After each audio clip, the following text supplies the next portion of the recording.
Alright, I'm on hole number 5 of the American Classic Tournament. If I can get my screen to work, change here. We're going to go to Golf Clash Notebook. Check out hole number 5. Alright.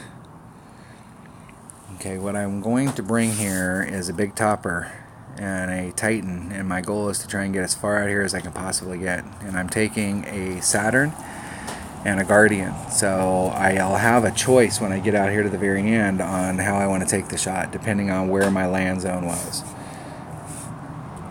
And I've worked really hard in this account, opening up 2 or 3 chests to get my big topper. So I'm going to switch to my bag 3, my big topper, to level 5. And at level 5, it gets some of its accuracy. I mean, not... Alright, look at the 24 accuracy. It was 15. So it gets a little accuracy, so it's 2.5 per ring, so it's a little better, but it got a little bit of distance too. I think it got something. But I did get it to level 5.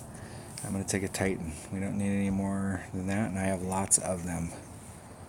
That's the benefit of playing in tournaments. If you play in tournaments and you get successful, and I'm trying to, teach the guys in my clan that the whole deal is you don't have to go out there and go for it. The whole goal is to go out there and play consistent and get that -12, -13 every time, and you're in the top 25, top 30. In this particular tournament, it'll just depend on your bracket. You could shoot a -24 and end up 60th, and you could be in another bracket and be 24th. So this is going to be a crazy tournament on scoring, because it's all over the place. So we're on hole number 4. Let me go back and look at that hole one more time. Hole number 4. Okay, we're bringing a big topper. Just make sure my bag was there. I was talking and I forgot that I went through it real quick. Alright, I got everything I need. I've always got bag number 1. I can always get it done with bag number 1. On this particular hole, you can get it done with your accurate bag, your long bag, a demo bag like this one with a big topper.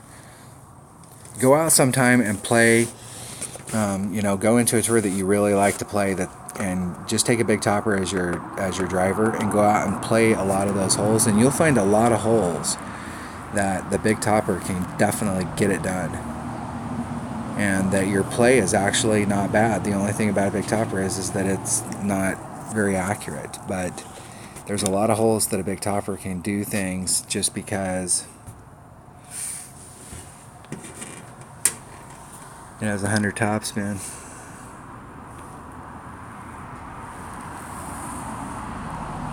Okay, we definitely want to get all the topspin on this. Okay, so if I was there, the wind's going to push me 2-4. The wind's going to push me there. Okay, so the wind's going to automatically push me back out into the fairway, about a ring. And I want to do a little bit of overpower.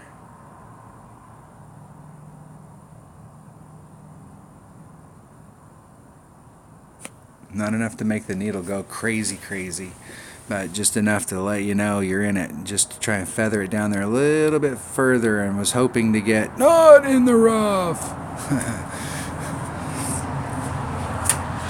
And if you watch that shot right there, and every time I've ever taken that shot in the past, I always put on right-hand side spin. And I didn't put on the right-hand side spin there. And the reason I didn't is because I'm trying to find out if I can get... So my landing zone when I get down into here is usually like right dead center. And if the closer you can get to this rough down here, the more you can open up the path by the sand down here and have a straighter in view at the hole. But it lends itself, because the narrowest spot is to the right of this shot, it lends itself to having to put on a little bit of right-hand side spin just to get the ball to go to that gap.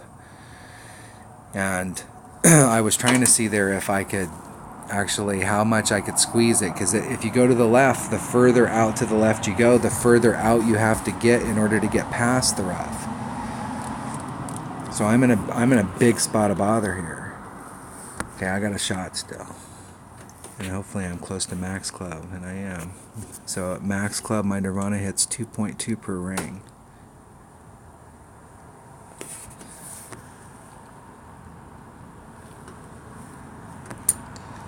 So it's 2 per ring.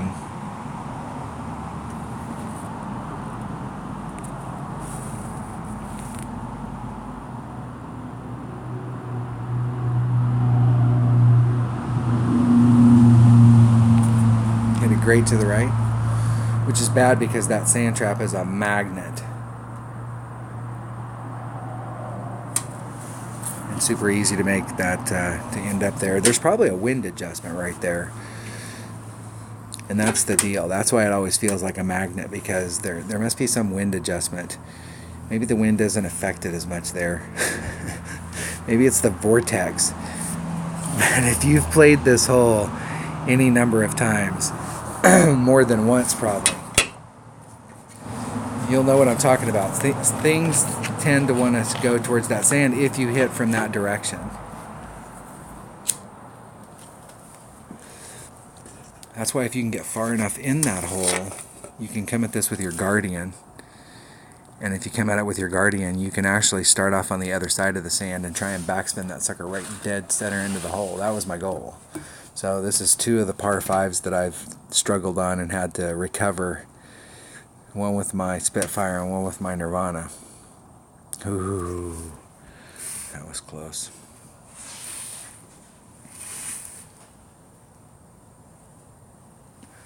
I'll give him a reward and I'll forfeit once we get into the shootout.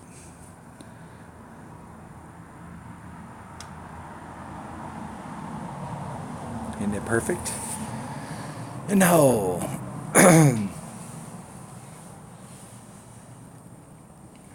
Yeah, as the weekend goes on, I'm trying to get. We'll go back and look at that hole one more time, and hopefully what I'm talking about on that drive shot will become is making sense, because the goal, if you're trying to hit to the narrowest spot of that hop over that you're doing, you've got to go to the right, because if you just let the ball go directly straight, it's going to the left, because of where the tee box is. So you have to put on some right hand side spin in order to get it to go that direction, or you'd have to curl it to the right. Right hand side spin will get it done, but that will put you about dead center up there and at the end. So I was trying to figure out how to do the shot so that you can actually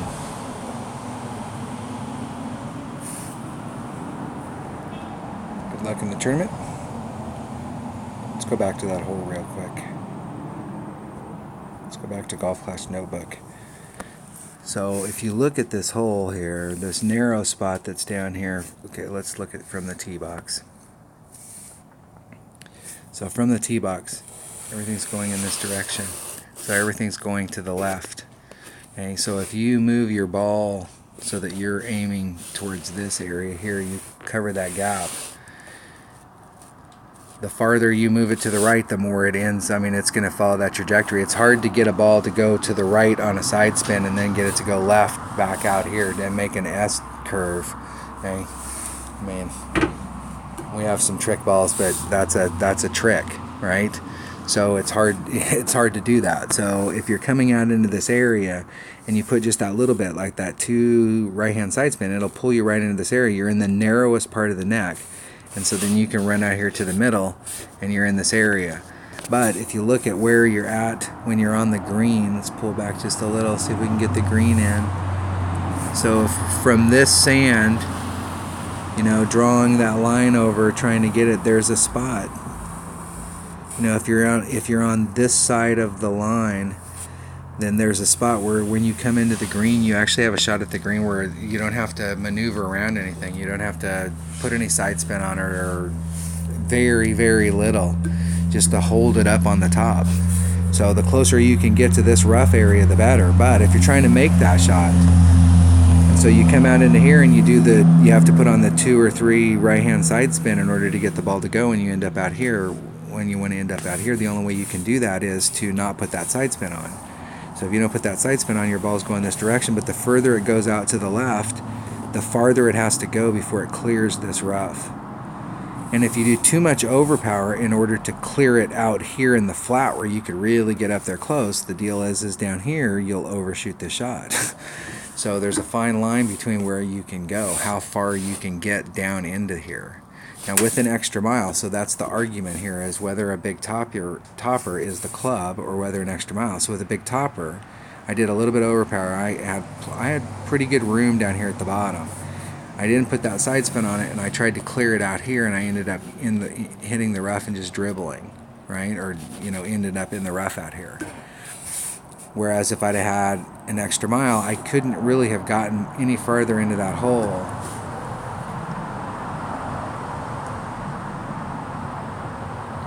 I think I'm going to have to just live with the big topper. And what I'm going to do is not worry about the shot coming from out down here close to the fringe or close to this apron. So if you're in this area here, this shot for coming at the green really is when you want to get into your long iron range. So you can bring a Backbone or a Saturn or whatever your long irons your favorite one happens to be, and go. You can kind of really go at it from back here, and you have a lot of room to maneuver. Where I'm really trying to hit, I'm trying to hit so that I can get my Guardian red line right there, and I can actually try and backspin it directly into the hole and avoid this sand trap altogether. That's my optimal shot. That's why I got that Guardian in there. And if I short shoot it, then I can always play the Saturn. But you can't get low enough on a big topper shot to do that. So what I have to do is commit to getting out there as far as I can so that I can get into my Guardian range. So that's how I'm going to start playing that hole. All right, that was hole number 5 of the American Classic Tournament and Wednesday's qualifying round of the Rookie Division. Thanks for watching.